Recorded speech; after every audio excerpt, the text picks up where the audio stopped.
Hey YouTube, this is another Prepper One. I am alive and well. It's been a crazy week for me.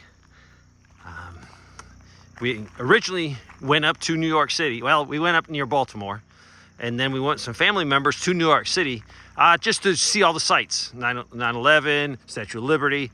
While we were there, this storm decided to pop up. So I flew home early out of Newark, and Becky stayed. And now she's stranded there because Asheville Airport, no flights for where she was coming in from. There's a few flights, but a lot of cancellations. So I came here, and I am so happy I came home to help Nate. I also have friends, I got family, and just wanted to be here. And I just made it in, literally just made it in before the storm came. So I'm alive and well. As you can see, that's the power line right there. The tree fell over there. Neighbor cut that up, but we got a lot of trees down. I have no damage to my buildings. One tree fell, but nothing damaged. There's a lot of trees down, and I'll do another video tomorrow and I'll show you some damage. I want you to use this as a learning experience. Don't just say, I got to get through this situation. Say, yes, you got to get through the situation if you're being impacted by this, especially in Western North Carolina, Tennessee, Georgia, Florida. But you got to learn something so you can improve. I will tell you, things are crazy. I never knew people were that unprepared. Just average people are unprepared. I'm not going to get into the details, but I'll write some notes. I don't have any notes, so I'll probably forget 50% of what I want to tell you. But people are not prepared for this thing. Devastation in North Carolina. Devastation. Things I've learned real quickly. Cheap power boxes are cheap for a reason. Quality power boxes are where it's at. Quality generators, quality equipment, because it's when something happens, you can't run to the store when something breaks, especially in the situation we have now. So I have no power at my house. We're running off of the solar power boxes and generators. So we are living it up compared to a lot of people I know. I was able to bless a lot of people. I take tons of power boxes. I think there's 7 families keeping comfortable, just because of the ability to do Southern Prepper One, review power boxes, give them away. So that has been a blessing, to be in a position to help people. My wife is currently not here. She is still up there. So that's sort of good for her. I miss her a lot, but I know she's in a much better, safer place. They don't know when we'll have power. Now, not far from here, they've restored some people. I'm hearing that it could be directly related to some substations that are out in Duke Power. So only time will tell. One thing that I was really upset with was when they did the Clemson football game. I've been told that they moved some resources around to get everything ready for the Clemson game.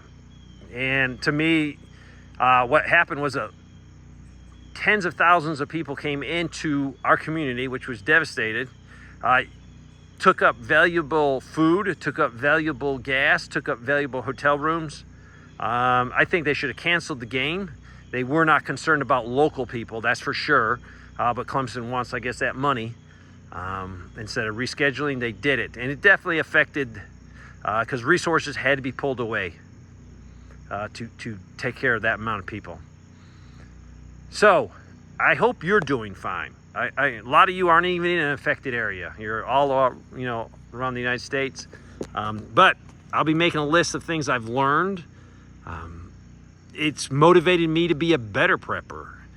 I don't want my wife uncomfortable. She's not here now, so that's good. But I have grandchildren. I got my parents. I got a lot of friends and family. So really having a plan. Gas is a shortage here. A lot of people looking for gas, and there is a ton of problems. People are testy, people are angry, fist fights, guns being pulled, people being shot, and this is all over gasoline in my area. Hearing reports of looting stores and stealing supplies and stealing things in Georgia. North Carolina is a disaster.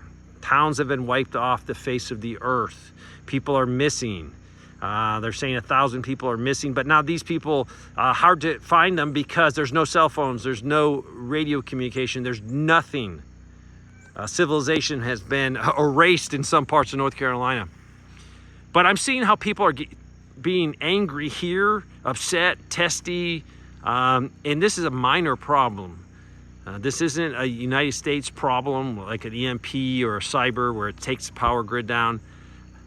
So it's motivated me to make sure I'm ready so I can just shut the gate and be fine. So that is what I'm working at.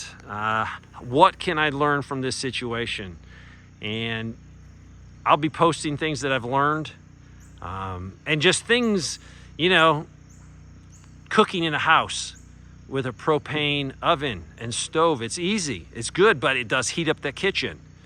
You know, so if you heat up the kitchen, it's borderline not needing air conditioning. We don't need air conditioning right now. It's actually cooled off pretty well, but the house gets hot. So there's so many things. If this had happened in 95 degrees southern temperature, you couldn't cook in the house.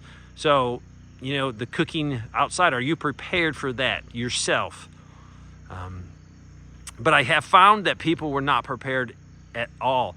People didn't even have cash. A lot of stores in the area that if they do get power and they get open, you can't use your credit card. There's an Ingles grocery store I was told is closed because they don't have connection to the internet, and they need, I guess, connection to the internet to check you out. So I think that's the reason. A lot of places you have to have exact change. They can't even make change for you. So a lot of people on Facebook, I don't monitor Facebook, but my daughter-in-law does, and she gives me a lot of information that's coming out. You know, people just have credit cards or debit cards. People are running out of basic food, and it's only been like 2 days. To me, it's just mind-blowing. The amount of people that don't even have stored water. You know, that luckily we live in a very rural area, and you can walk anywhere and find a creek within 100 yards, it seems like. So out here, people are using the creeks. They're getting water to do things, flush their toilets. You can probably hear that generator running. I got a neighbor down the road that doesn't have a generator. By the time I realized that, giving him a generator right now won't save his refrigerator. It was already past that point. And, you know, if I lend him a generator, I got to lend him gas because there's no gas, and I don't have a lot of gas. So it puts you in a position where, you know, you want to help someone, but if you help them with a generator, then you got to help them with the gas, and you don't know when you'll be replenished. So to me, I'm going to increase my gas storage. I was in a very bad position with my gas storage because I was rotating it through, and then this thing kicked off, and I was up in New York City. So Nate did pick up 15 gallons the last day he could, and that was good. We have plenty for this thing, but you know, they said it might take 2 weeks. I don't think it'll take 2 weeks. I think I'll have power in 2 or 3 days, I'm hoping. If not, we're using it as a learning experience. You can go ahead and turn your breakers off and simulate, no power.